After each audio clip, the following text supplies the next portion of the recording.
Welcome back to the Gyrl Podcast. I'm Kyra. All right, I am excited to welcome Michele into the podcast. Welcome, Michele, to the Gyrl Podcast. Hi, Kyra. Good morning. Thank you for having me.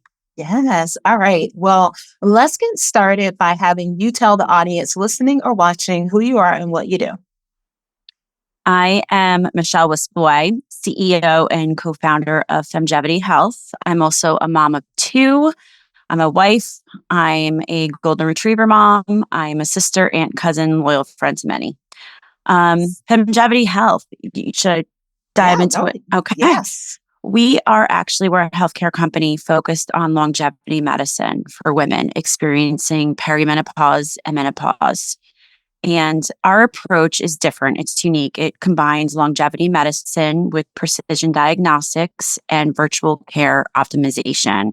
And what we're really doing is prioritizing an integrative body approach and giving personalized treatment plans, not just based on patients' verbal symptom, but comprehensive data analysis. So including, the precision labs, like I said, body composition, we tie in gut microbiome, food allergies for inflammation, genomic profiling.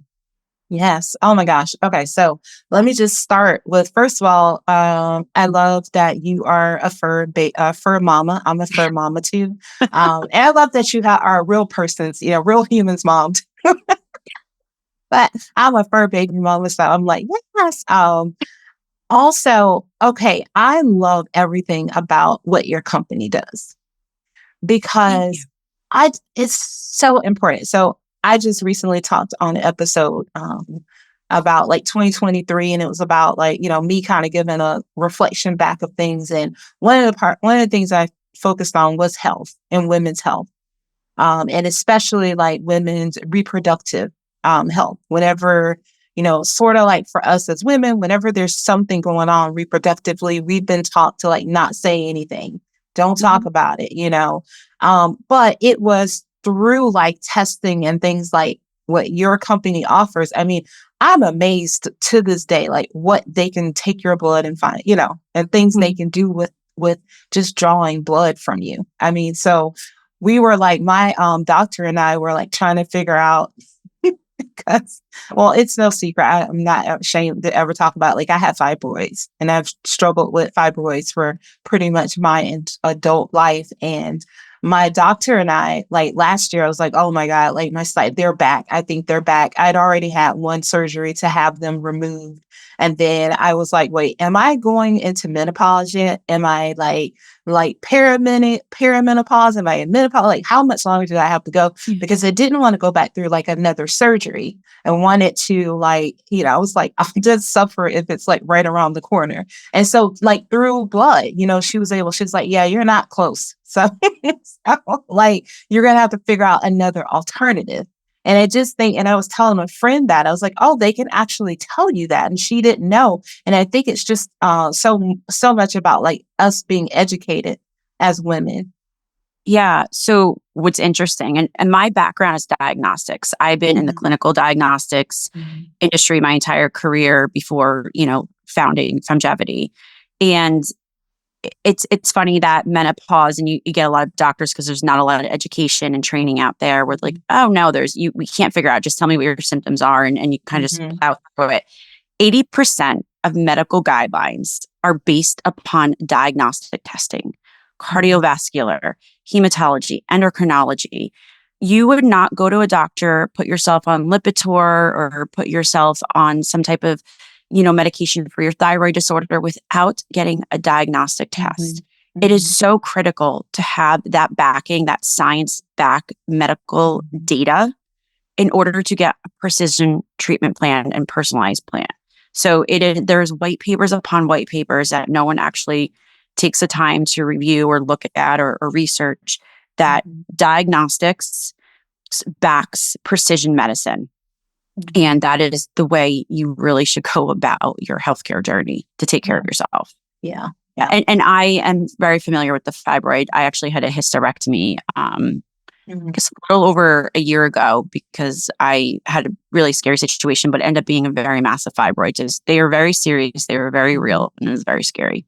Yes. Thank you so much for saying that, because I think a lot of people, because a lot of people have them, people think like, oh yeah, I mean, like a lot of people have them. It's sort of the same thing you hear when people talk about being anemic, which I had anemia, but obviously it was the fibroids contributed to me being severely anemic.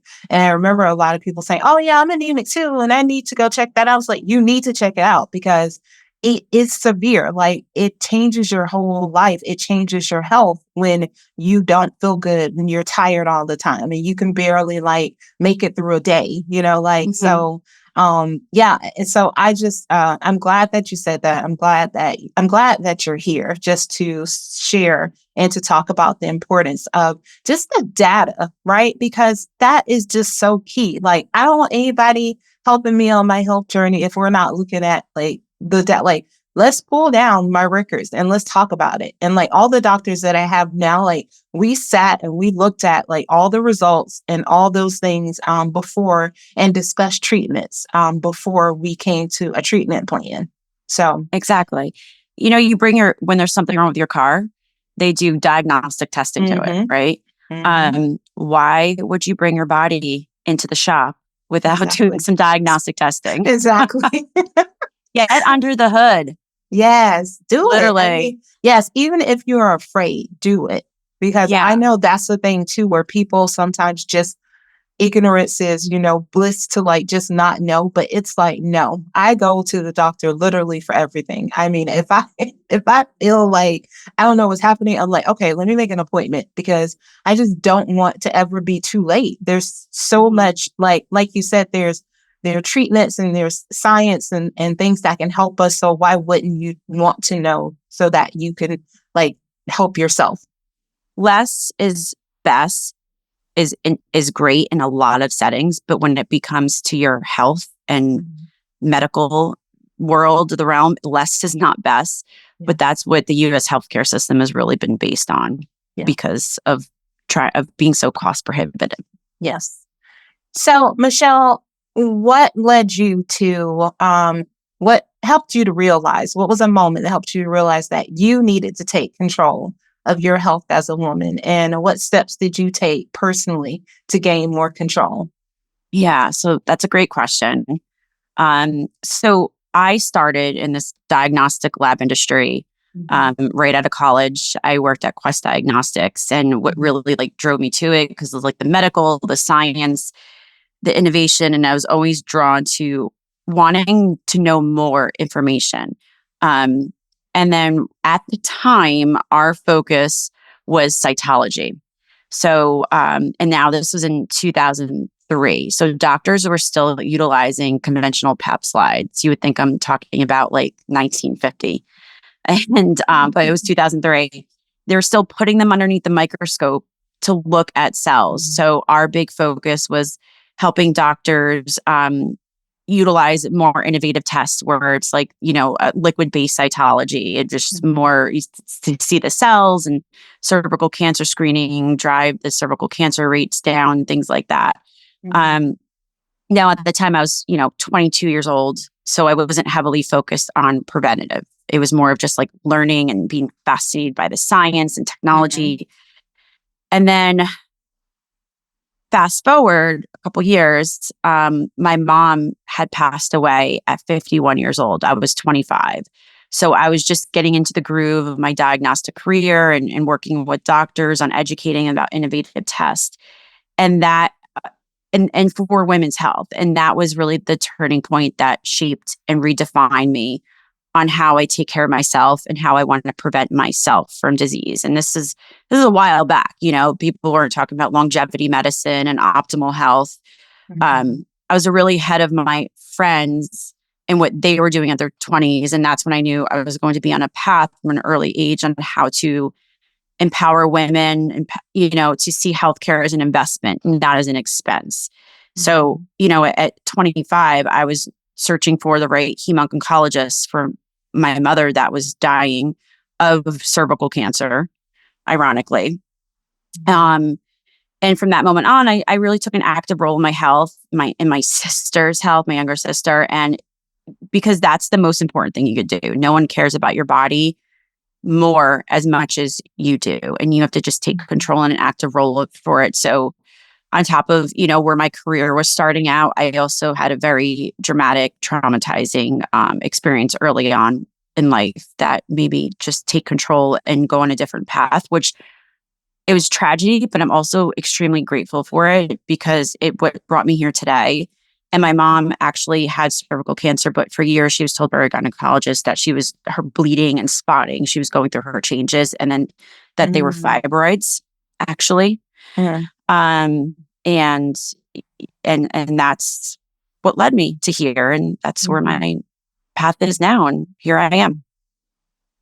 Awesome. Thank you so much for sharing that and for being transparent about the journey that you've been on. Yeah, thank you. We're very fortunate to have women like you to help other women. I mean, and it's just because a lot of it is, I think, like you said, some of it is fear-based where people sometimes don't know what to do. They're afraid to find out what it could be. And so it's just a matter of I feel more in control knowing, even if there's something wrong, but at least I know, and then I can go towards an actual plan.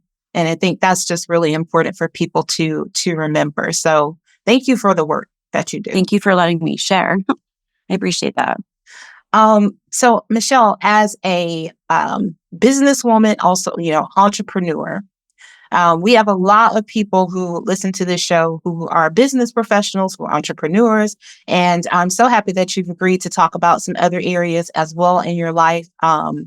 So for women out there, let's talk about the career, right? So there are a lot of us who are, working in our careers, and sometimes people are risk adverse, right? And we know that sometimes being risk adverse doesn't get us where we want to go. It doesn't help us on that career trajectory that we'd like.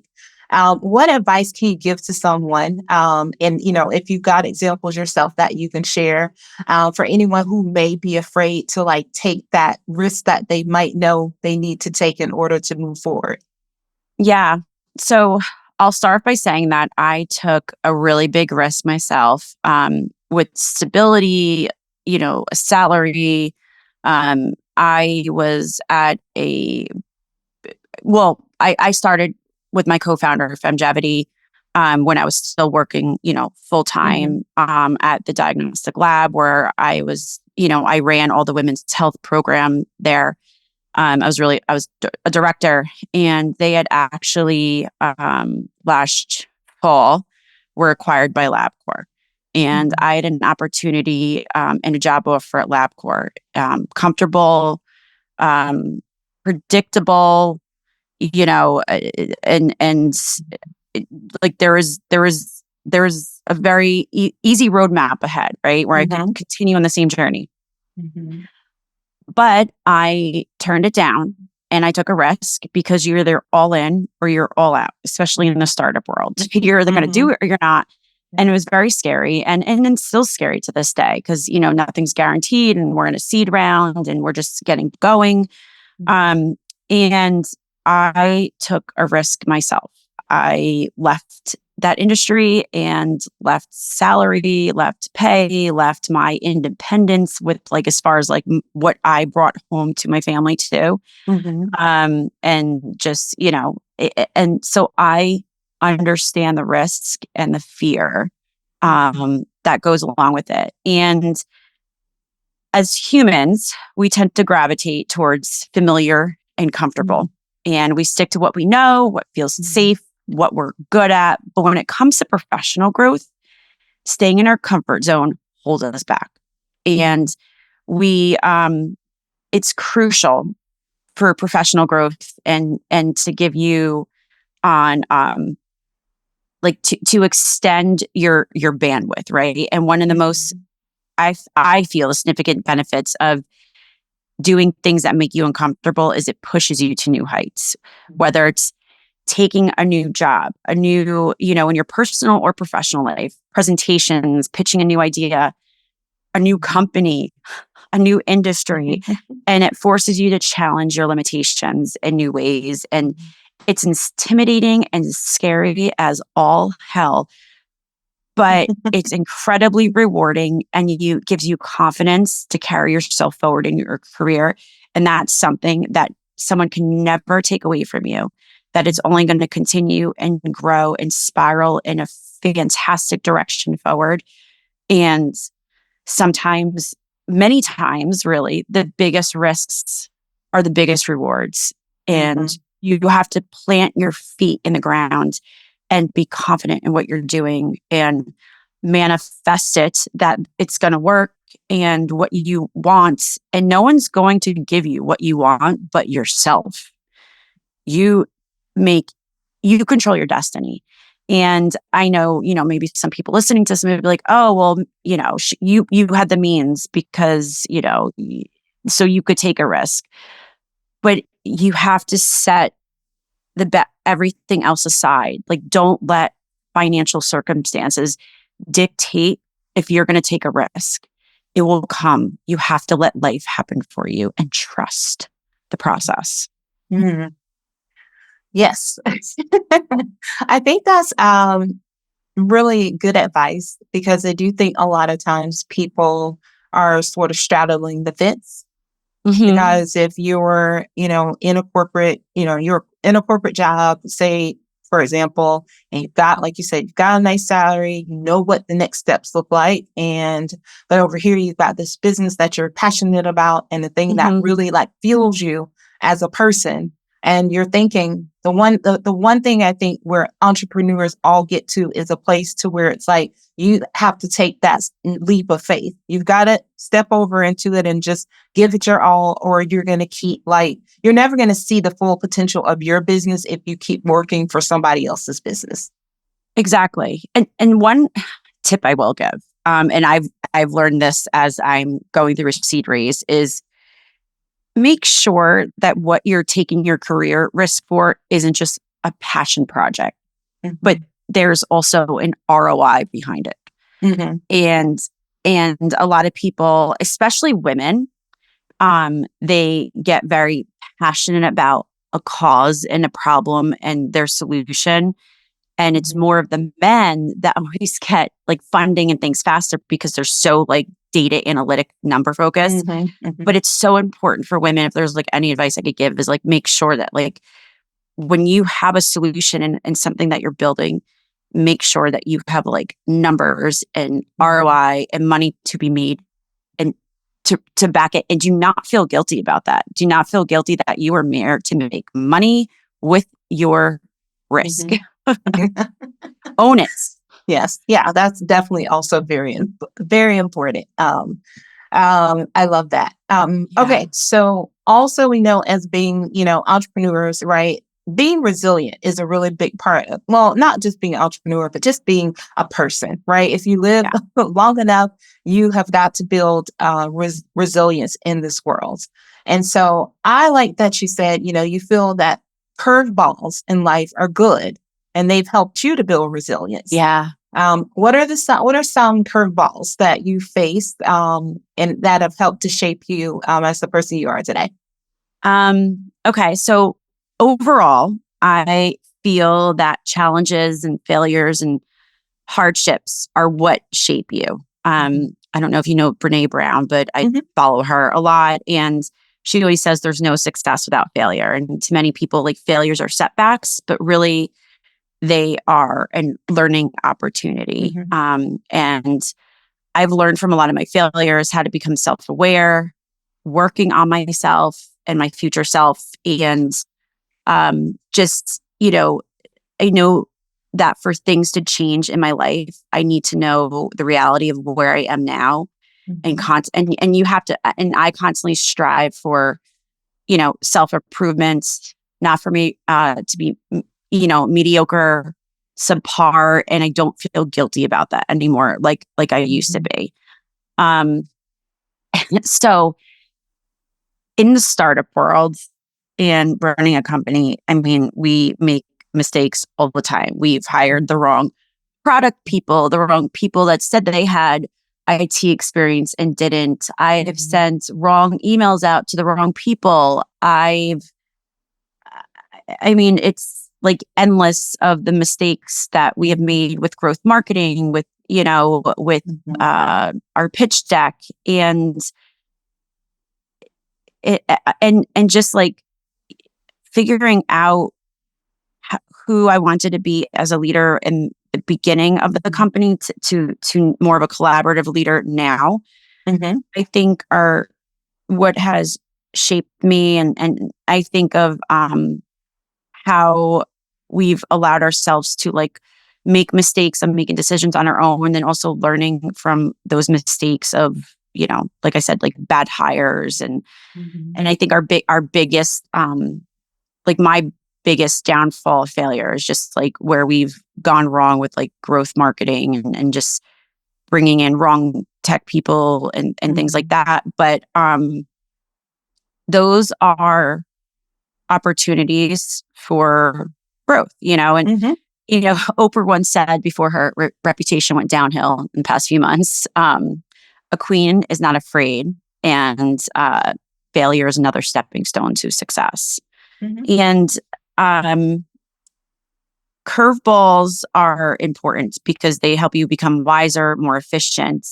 They keep you on your toes. It's important to feel discomfort, right? So, people that train for marathons and athletes, they get so strong and so much better at what they do is because they're feeling constant discomfort during their training. And it's the only way that gets us to professional growth and allows you to identify fears and achieve goals and seek support. And also, most importantly, celebrate your successes. Yeah, for sure. Yeah, I had a manager who's now a friend of mine, but I remember when I first started working with her, she always said, fail fast. Like, we're going to fail fast, and then, and we're going to keep going. And I feel like to me, it's such an easy thing to do. It's like, I always talk about like, yeah, if I'm going to put something out there, if it doesn't work, right, it's okay. It's not the end of the world. We can always pivot, do something different. But there are so many people who like just have paralysis because they're trying to make something perfect, or they're constantly going back to like keep analyzing it before they'll actually like release it. And it's like, by the time they release it, like 5 other people have done the same thing already. And it's like they were just holding on to it because they wanted it to be perfect. And it's like nothing's ever going to be perfect. Like, just give it to the world, see how the world responds to it, and make tweaks. Yeah. Learn. I love that what you just said, because a mentor told me that make mistakes but make them fast. Yeah. So just the same thing. And for sure. and even like as a mom, like I think as my kids are 10 and 12, and as they get older, they get much more annoying, and my tolerance gets lower. Maybe just because like I'm running a startup, but I fail daily and miserably with my kids, where I lose my patience. I threw my son's gaming keyboard out in the snow the other day, but that was a huge failure. And I learned, I'm like, okay, that is an opportunity for me to be more patient and less of a psychopath mom. But those are opportunities to bounce back and to be better. So it's not just like professionally, but like personally in relationships and things like that. Exactly. Yes. And you get a do-over, Like, yeah, you get a do-over. Yes, I love that. Thank you for sharing that, because a lot of people wouldn't share that, but I appreciate. Don't go die for Sammy. I didn't hit him on the head with it. I just threw it out the door. Threw it in the snow. Well, not yet. I didn't hit him on the head with it yet. I'm just kidding. Sorta. So I know another area I like to talk to you about is a 2-part, right? So as professionals and entrepreneurs, one of the things that we must do to find success is networking. And networking is still probably one of the most intimidating things for women, I would definitely say. Yeah. So and oftentimes, because I'm going to ask you this question, because I'm going to say that I already know when I was younger, it was very hard to go about networking. So let's talk about what advice would you give to like your younger self when you were going about it, and then how do you network now, knowing what you know? So networking is where I have always thrived. I feel like I've shined here. It's like my jam. I love meeting new people. I love learning. I love to analyze and figure out like and understand how different people think, how they act, how they go about things. Mm-hmm. It just humans fascinate me, and it just gives me new perspective on how to like view situations, how people perceive people. The most successful people learn from others, and those successful people want to teach and pay it forward.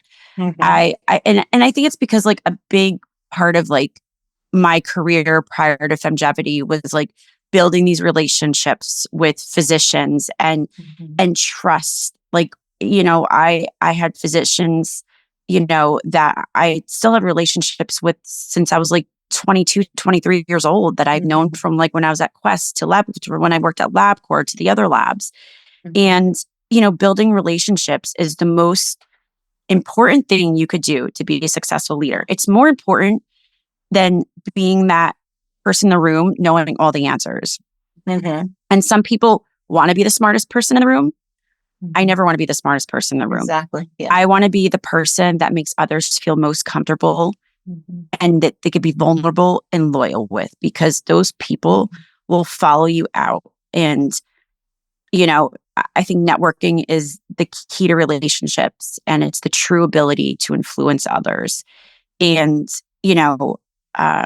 one of our nurse practitioners is actually, she's love her to death. And she was actually a nurse. She was one of my clients at a physician's office. And I built such a relationship with her of like trust and loyalty, and just shows that like people follow you and they will trust, and you will guide them right. And knowing how to obtain buy-in from others and beneath you is like the common goal of like the best female leaders. And it's not everyone's jam. Like you said, it's like really hard but it's really important. And I think my best advice was, when you go into a room and it's like a networking situation, just be vulnerable. Like get down to a human level where you take an interest in their life. Ask them about their kids, their mom, their aunt, where they live. You have to I think you have to dig a little deeper, personal, instead of just like surface level.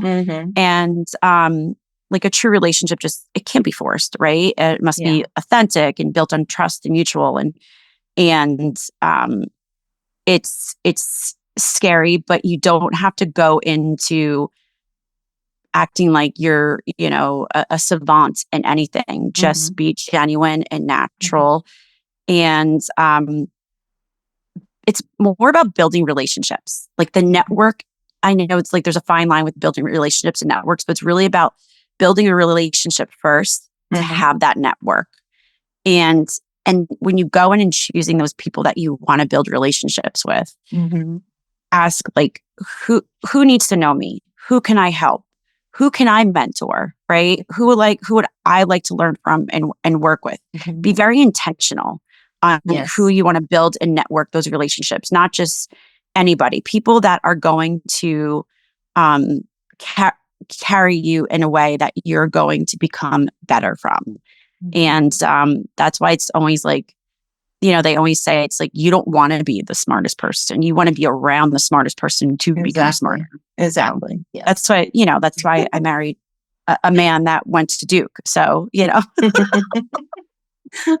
Yeah, I definitely agree with you. I think that's so important, is like just being intentional. Like you said, being intentional and not being on surface level, like going into it, wanting to ask and find out about people. Like anytime I meet somebody and they're just like, asking me the surface level, like, oh, okay. And what do you see for yourself in the next, 5 years and blah, like, I'm like, I don't want to talk to you. And also like, give yourself grace. It's okay if you don't connect to somebody. Like, it's okay. I think a lot of times in the past, we've been made to feel like you've got to leave with like this number of contacts and this number of people that you're going to follow up with. But it's okay if you aren't jiving with somebody. Like I am always looking for the vibe. If the vibe isn't there, then I'm like, we're good. So Yeah. Use like your intuition too. And yeah. I mean, not everyone is in tuned with like their intuition with others. But if you could like read, if you're like almost like an empath and you could feel other people's energy, don't be afraid to like lean into that. And I also, you know what, like I love to do is, there's always the people in the room that are like angry, or they just seem like so standoffish, or they're just like complete a-holes. But those are the people that like I find that I gravitate towards, because no one is just like that for no reason. There are like 5 layers going on in their life that has nothing to do with you, and everyone thinks it's like to do, you're like, oh, it must be me, they don't like me. But like lean into those humans, because there's something going on and they're dying to be like, have someone like to lean on and to share and be a little vulnerable with. So it's almost like a little challenge, but it's just like those people need some like, they need love too. Yeah. It's just giving them grace, like giving those people grace, and not taking it personal, like you said. Like I would say anything personal when I go into a place and somebody's like in a bad mood or whatever, and I know I wasn't there before they, I don't know what they're in a bad mood about, but I'm gonna be nice to them. I'm gonna extend grace to them. And if we still don't, vibe or whatever, like I pick up, like I am one of those people and can pick up on like the energy from someone, and and I'm like, this is okay, like, and go to the next. I'm gonna give that energy back to you, and I'm gonna move. I'm not gonna take it. Like, we're good. I'm gonna take a new number, the deli line ticket. Exactly.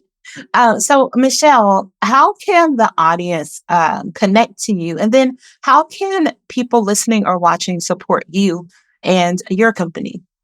Yeah. So you could find us at femgevityhealth.com.